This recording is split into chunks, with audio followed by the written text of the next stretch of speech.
Welcome to S4 Soumya news. లోక్సభలో operation Sindoor పై జరిగిన చర్చల్లో మోడీని దుమ్ము దులిపిన ప్రియాంక గాంధీ సిగ్గనేది ఉందా అని అమిత్ షా మోడీని కడిగి పారేసింది. మీరు ఏ ముఖం పెట్టుకొని ఇంకా పదవుల్లో కొనసాగుతున్నారు? ఒలింపిక్స్ లో కప్పులు గెలిచినప్పుడు, మెడల్స్ గెలిచినప్పుడు ఫోటోలకు పోజులు ఇవ్వడం కాదు, జవాబుదారీతనం అనేది ఉండాలి. ఇంటెలిజెన్స్ ఫెయిల్యూరే కదా ఉగ్రవాది దాడులు. నిజాలు ఎందుకు దాస్తున్నారు? ప్రియాంక గాంధీ శివంగిల మోడీ మీద ఏ విధంగా విరుచుకుపడిందో మీరే చూడండి. उस दिन 22 अप्रैल 2025 को जब 26 देशवासियों को अपने परिवार के सदस्यों के सामने खुलेआम मारा गया, तो ये हमला कैसे हुआ, क्यों हुआ? ये लोग बैसारन वैली में, पहलगाम के पास कश्मीर में क्या कर रहे थे? आजकल पब्लिसिटी का दौर है, प्रचार का जमाना है. कुछ समय से हमारी सरकार ये प्रचार कर रही थी कि कश्मीर में आतंकवाद खत्म हो गया है, कि कश्मीर में शांति है, अमन चैन है. प्रधानमंत्री जी ने खूब भाषण दिए, देशवासियों को कहा कि चलिए कश्मीर चलिए, सैर करिए. कई बार मैंने ये भी देखा मीडिया पर, टीवी पर कि कश्मीर जाइए, जमीन खरीदिए, अब वहाँ अमन चैन है, शांति का वातावरण है. क्योंकि उन्होंने कहा कि इस पूरे समय जब 1 घंटे के लिए चुन चुन कर भारतीय नागरिकों को मारा जा रहा था, इस पूरे समय उसे एक सुरक्षाकर्मी नहीं दिखा, एक सैनिक नहीं दिखा. शुभम की पत्नी ने कहा, कोट, मैंने अपनी दुनिया को खत्म होते हुए देखा, अपनी आंखों के सामने एक सिक्योरिटी गार्ड नहीं था. मैं ये कह सकती हूं कि देश ने, सरकार ने हमें वहां पे अनाथ छोड़ दिया था. सिक्योरिटी क्यों नहीं थी वहां पे एक सैनिक क्यों नहीं दिखा? क्या सरकार को मालूम नहीं था कि यहां रोज 1000 से 1500 पर्यटक जाते हैं? क्या सरकार को मालूम नहीं था कि यहाँ के को पहुंचने के लिए जंगल के रास्ते से जाना पड़ता है? अगर कुछ हो जाएगा तो लोग वहां से निकल नहीं पाएंगे.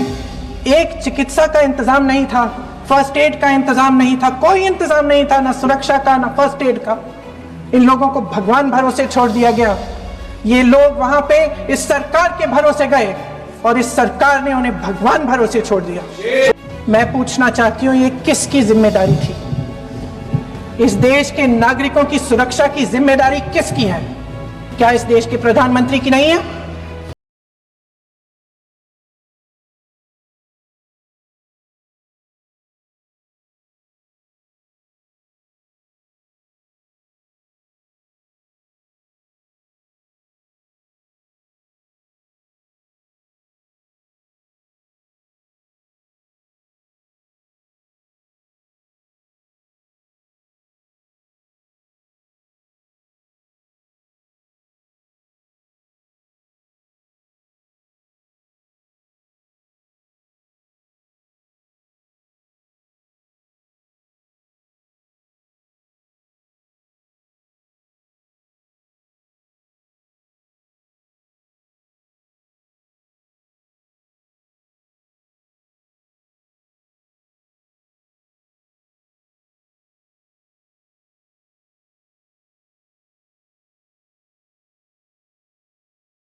कश्मीर में 25 हमले 2020 और 2025 के अंदर एक पूरी लिस्ट है इन हमलों की। मेरे पास इतना समय नहीं है, इसलिए मैं एक एक को नहीं पढ़ना चाहती, लेकिन मैं इतना कहूंगी कि इनमें रियासी का हमला भी था 2024 का, जिसमें 9 लोग मारे गए और 41 लोग घायल हुए।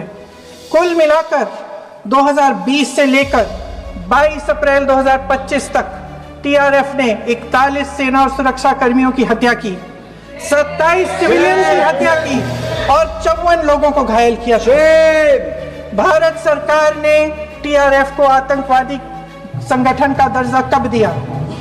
2020 में दिया, 2021 में दिया, 2022 में दिया, 2023 में दिया। 3 साल बाद, 3 सालों के लिए ये आतंकवादी गतिविधियां कर रहे हैं और आप इनको आतंकवादी संगठन तब कहते हैं, 2000 कहते हैं कि ये सब आपके संज्ञान में था। लेकिन कोई भी एक ऐसी एजेंसी नहीं है हमारी सरकार की जिसको पता चला कि ऐसा हमला, ऐसा भयानक हमला होने जा रहा है हमारे देश में, कि पाकिस्तान में बैठे हुए इस हमले की योजना बन रही है कि हम भारत जाके हैवानियत करेंगे, 26 लोगों को मार डालेंगे और हमें पता ही नहीं है। क्या ये हमारी एजेंसियों की विफलता है कि नहीं है? ये बहुत बड़ी विफलता है, एक बहुत बड़ी विफलता है। जानते थे कि ये गुट है, जानते थे कि 5 सालों से ये आतंकवादी हमले कर रहा है, अध्यापकों को मारा, आर्मी के बड़े बड़े अफसरों को मारा, आम जनता को मार डाला, पुलिस वालों को मार डाला, और आप इन पे निगरानी नहीं रख रहे थे। और ये जो एजेंसियां हैं, इनकी जिम्मेदारी कौन लेगा? क्या आईबी चीफ ने अपना इस्तीफा दिया? क्या किसी ने इस्तीफा दिया? गृह मंत्री जी के कार्य क्षेत्र में आता है इंटेलिजेंस ब्यूरो। क्या गृह मंत्री जी ने इस्तीफा दिया? इस्तीफा छोड़िए, जिम्मेदारी ली। ये इतिहास की बात आप करिए, मैं वर्तमान की बात करना चाहती हूँ। आपको तो एक बहाना चाहिए, आपको तो एक बहाना चाहिए। पूरे परिवार का नाम गिनवा देते हैं। अरे अपनी जिम्मेदारी खुद लीजिए। 11 सालों के लिए तो सत्ता में आप हैं। कल माननीय गौरव गोगोई जी ने अपने भाषण में पूछा गृह मंत्री जी से, क्या आपकी जिम्मेदारी नहीं थी? मैं देख रही थी। राजनाथ जी, रक्षा मंत्री जी यूं यूं अपना सर हिला रहे थे, कुछ बोले नहीं। अंदर से महसूस हुआ होगा कि यहाँ कुछ जिम्मेदारी थी, लेकिन माननीय गृह मंत्री महोदय जी हंस रहे थे, वे हंस रहे थे। 2008 के मुंबई के हमलों का जिक्र किया, बार बार कहा कि मनमोहन सिंह जी की सरकार ने कुछ नहीं किया। ये तो जानकारी होगी ना कि उसी समय जब वो आतंकवादी हमला चल रहा था, तभी उन आतंकवादियों को मार डाला था। एक बचा था और उसको भी फांसी दे दी थी 2012 में। महाराष्ट्र के मुख्यमंत्री ने इस्तीफा दिया। देश के गृह मंत्री ने जिम्मेदारी लेकर इस्तीफा दिया। एक जवाबदेही थी पब्लिक के प्रति, एक जवाबदेही थी इस देश की जनता के प्रति, इस देश की धरती के प्रति। गृह मंत्री महोदय श्री अमित शाह जी के नाक के नीचे पूरा मणिपुर जल गया, दिल्ली में दंगे हुए, पहलगाम में हमला हुआ, और आज भी वे उसी पद पर बैठे हैं। क्यों? और हमें अपनी सेना पर गर्व है कि उन्होंने इस बार भी दृढ़ता से लड़ाई लड़ी, धैर्य से लड़ाई लड़ी, वीरता से लड़ाई लड़ी। लेकिन इस ऑपरेशन का सिंदूर का क्रेडिट, उसका श्रेय तो हमारे प्रधानमंत्री जी चाहते हैं। सही भी है, ठीक है, सही है, श्रेय ले। ओलंपिक्स में हमारा मेडल आता है, उसका भी श्रेय लेते हैं। लेकिन सिर्फ श्रेय लेने से नहीं होता नेतृत्व, जिम्मेदारी भी लेनी पड़ती है।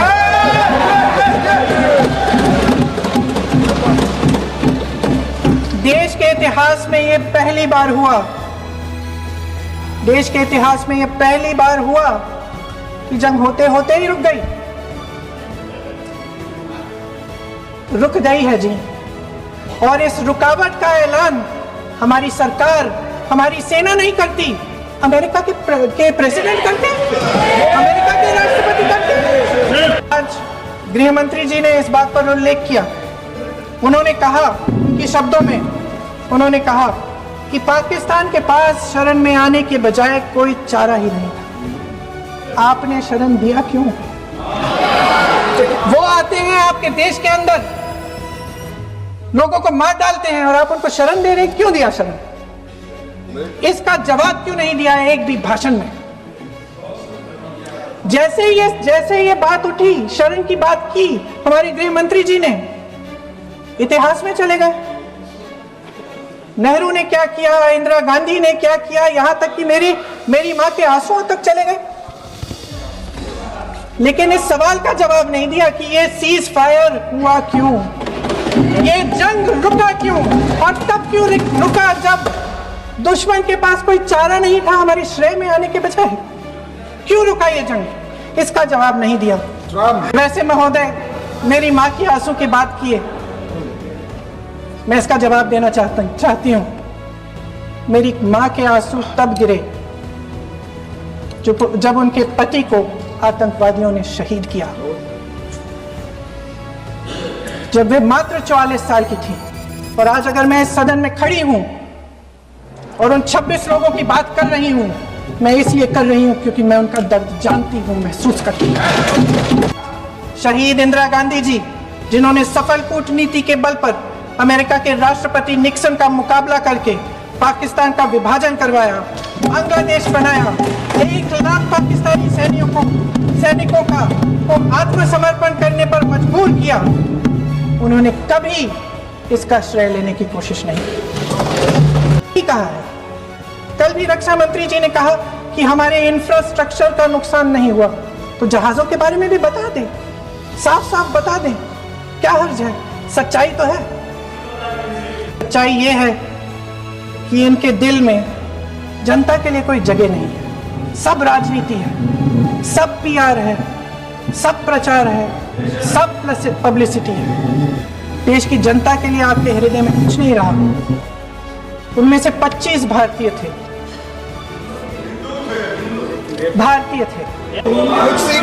जितने भी लोग बैसारन वैली में थे और जो 25 भारतीय मारे गए, उनके लिए कोई सुरक्षा नहीं थी, कोई सुरक्षा नहीं थी। आप कितने भी ऑपरेशन कर डालें, आप इस सच्चाई के पीछे छुप नहीं सकते, इसे नकार नहीं सकते। आपने उनको सुरक्षित नहीं किया। कोई शर्म नहीं है, कोई शर्म नहीं है, कोई शर्म नहीं है, और ना कभी होगी। सुन लीजिए, सुबह भी मैं शिव मंत्र बोल के आई हूं। भारतीय, विट्टन अधिकारी, मनीष रंजन, हेमंत सुहास जोशी, विनय नारवाल, सुशील नाथानियल, अतुल श्रीकांत मोने, सैयद आदिल हुसैन शाह, चुटवानी, रामचंद्रन, संजय लक्ष्मण लेले, दिनेश अग्रवाल, दिलीप दिल से, कुमार सतपति, JS चंद्रमौली, आप बोलिए आराम से। JS चंद्रमौली, यतीश परमार, S मधुसूदन राव, सदस्य नारेबाजी का सदन नहीं है, ये तरीका ठीक नहीं है आपका। मंजुनाथ राव, कौस्तभ कनबोते, शुभम द्विवेदी, जय हिंद। ప్రియాంక గాంధీ గారు తనకు కేటాయించిన సమయంలో తను పేల్చిన తూటాల్లాంటి మాటలతో బీజేపీ ఆత్మరక్షణలో పడింది. ప్రతి అంశాన్ని సూటిగా అడిగింది. ప్రభుత్వం నుంచి సమాధానం లేక టాపిక్ ని డైవర్ట్ చేసి నెహ్రూ గురించి, ఇందిరాగాంధీ గురించి మాట్లాడారు. ఈ రోజు జరిగిన శాసనసభలో ప్రియాంక గాంధీ ప్రసంగానికి ఎవరైనా దాసోహం అనాల్సిందే. Thanks for watching S4 Soumya News. Please subscribe our channel.